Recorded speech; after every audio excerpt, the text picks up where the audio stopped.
Hello friends, welcome back to our channel. My name is Lilith and today I will be sharing some January reflections with everyone. Just some thoughts I've been having regarding New Year resolutions and goals. If we are talking strictly resolutions, the only two resolutions I have for myself are 1. I want to adopt a dog by the end of 2020, or at least be prepared to look for a dog by December. And 2, I want to expand on my stationery/journal life. I think in 2019, I didn't use my planner as much as I could have because I was transitioning from graduating RISD, and I had a lot of gaps in my days where I didn't have anything specific to do. I've recently developed a new system for myself that has really helped my time management as well as my mindfulness, and I like to continue with that through the rest of the year. So, as some of you may know, I grew up with 4 cats in the house, and my sister has 2 cats, Prairie and Bambi. I have a hedgehog named Fitzgerald, and I love him very much, but I equate him as more of a house plant or cactus than a pet because he really doesn't like being handled that much. It gives him a lot of stress when I interrupt his day, so I've noticed he doesn't mind other animals and they typically don't bother him. He's met 5 cats at this point. There was never any conflict. The cat and Fitz sort of just ignored each other's existence. So I've been thinking about adopting maybe a Whippet mix, not a purebred, since I think the odds of encountering a purebred at a shelter is pretty slim. I plan on having Fitz in the second bedroom of my apartment to separate him from the dog when the time comes, and if I do meet the right one and bring them home. So another goal I have for 2020 would be to work on a zine or comic.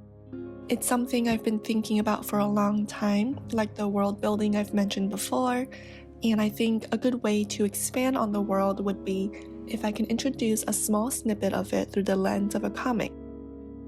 There's a story that's been running through my mind for some years now. It's about a ghost in the woods. Every night she hitchhikes trying to leave the forest because she needs to head north. But when the sun comes up, she disappears. So in a way, she is trapped in this problem, and a potential solution I came up with is when she meets a traveler who also is going through a lot in their personal life and who is willing to take time and energy to help a stranger even though it doesn't benefit themselves in any way. I've also come up with a way to evade the forest problem, or I thought of a way she can leave the forest despite losing form at sunrise, but then the plot stops moving unless I can think of another event. I'm not very good at writing stories in my opinion, so it's something I can get better at this year.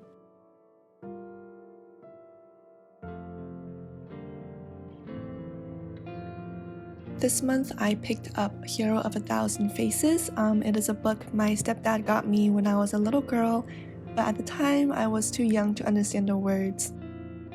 I want to share a selected excerpt from, I believe this is the first chapter. Comedy as satire is acceptable. As fun it is a pleasant haven of escape. But the fairy tale of happiness ever after cannot be taken seriously. It belongs to the never land of childhood, which is protected from the realities that will become terribly known soon enough. Just as the myth of heaven ever after is for the old, whose lives are behind them and whose hearts have to be readied for the last portal of transit into night, which sober, modern Occidental judgment is founded on a total misunderstanding of the realities depicted in the fairy tale, the myth, and the divine comedies of redemption. These, in the ancient world, were regarded as of a higher rank than tragedy, of a deeper truth, of a more difficult realization, of a sounder structure, and of a revelation more complete. The happy ending of the fairy tale, the myth, and the divine comedy of the soul is to be read not as a contradiction, but as a transcendence of the universal tragedy of man. The objective role remains what it was, but because of a shift of emphasis within the subject, is beheld as though transformed. Where formerly life and death contended, now enduring being is made manifest. As indifferent to the accidents of time as water boiling in a pot is to the destiny of a bubble, or as the cosmos to the appearance and disappearance of a galaxy of stars. Tragedy is the shattering of forms and of our attachment to the forms. Comedy, the wild and careless, inexhaustible joy of life, invincible. Thus, the two are the terms of a single mythological theme and experience which includes them both and which they are bound. The down-going and upcoming, which together constitute the totality of the revelation that is life, and which the individual must know and love if he is to be purged of the contagion of sin and death. All things are changing. Nothing dies. The spirit wanders, comes now here, now there, and occupies whatever frame it pleases. For that which once existed is no more, and that which was not has come to be, and so the whole round of motion is gone through again.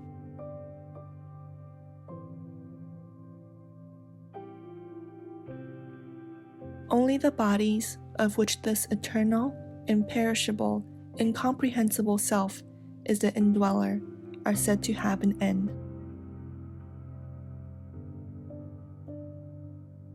It is the business of mythology proper and of the fairy tale to reveal the specific dangers and techniques of the dark interior way from tragedy to comedy. Hence, the incidents are fantastic and unreal. They represent psychological, not physical triumphs.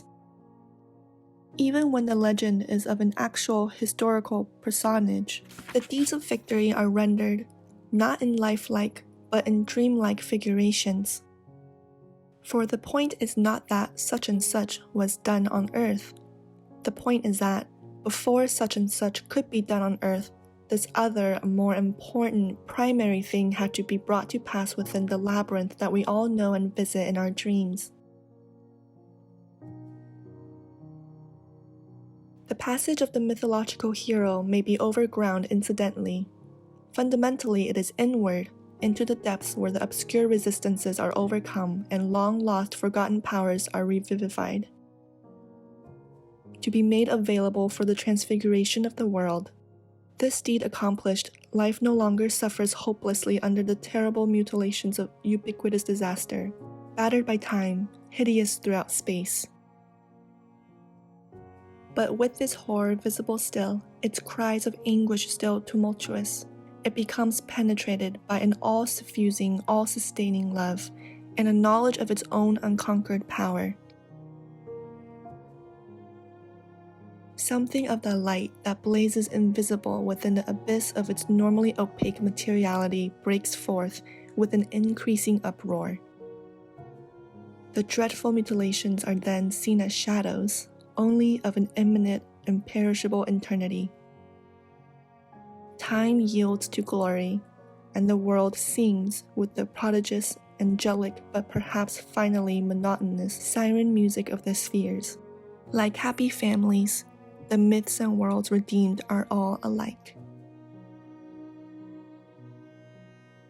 For a while in my life, I rejected fiction and fantasy because I overindulged in it as a child. I thought now that I am all grown and mature, now that I can see the dark, heavy world for what it truly is, there is no place for the unreal.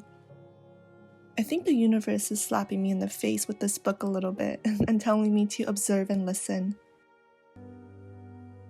My intuition tells me this selected excerpt is a key to defining 2020 for me personally, a road sign telling me which way to go.